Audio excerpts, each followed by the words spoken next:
My favorite quote of all time is from Sir Winston Churchill, the Prime Minister of Great Britain during World War II. In a speech, he said these iconic words: "Never, never, never give up." Persistence is so powerful. It's a huge commitment to your goals and your cause, and it's one of the most valuable traits you can have. Your persistence will get you through a lot, not to mention get you where you want to go. But on the dark side, giving up is all too easy. Have you ever noticed that? About 15 years ago, I decided to get back to my equestrian dream of learning to ride at a high level in dressage, a sport that is a lot like ballroom dancing with horses. Every 2 months, I had the great privilege to train for 5 days with a true master, the great Walter Zettel. And every 2 months for the first year, I felt like giving up. Why? Because it was hard, and I felt like a failure. At that time, I was at the top of my game with horses, riding bareback and bridleless, solving problems, giving seminars and demonstrations to thousands of people all over the world. I was quite famous in that natural horsemanship world and very accomplished. And yet, here I was, grappling with terrible emotions that challenged my skills and mostly my sense of self.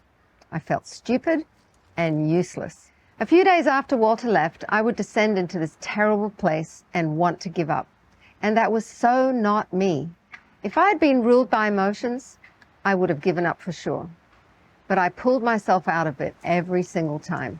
I would literally stop and ask myself defining questions. Why do I want to give up? And I'd answer, because it's hard. And is that a valid reason? Does that mean every time something feels hard, you should give up?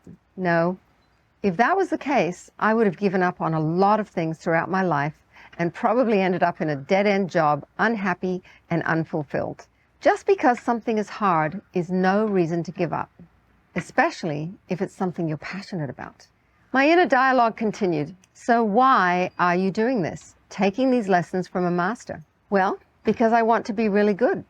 I love dressage and I want to learn how to train a horse to a high level with compassion and connection. As soon as I reconnected with my ultimate goals, everything changed. And I kept going. And of course, it got easier in time. I had really high goals, and when I wanted to give up, it was because I focused on the pain of the present, dealing with the challenges that are part of the journey and that are the bumps in the road. I know that learning is hard, especially when you have high goals, but that is no reason to give up. Again, Churchill, never give up on something that you can't go a day without thinking about. If you're going through hell, keep going. I love this. It's a perfect way to define why you should persist. Persistence is important for so many reasons. It helps you achieve your goals, fosters resilience, your ability to bounce back from failure.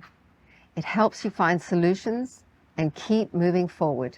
Persistence is critical for success at any level, for achieving mastery and for becoming the person you want to be. In the next video, let's take a look at what makes you give up and what to do about it.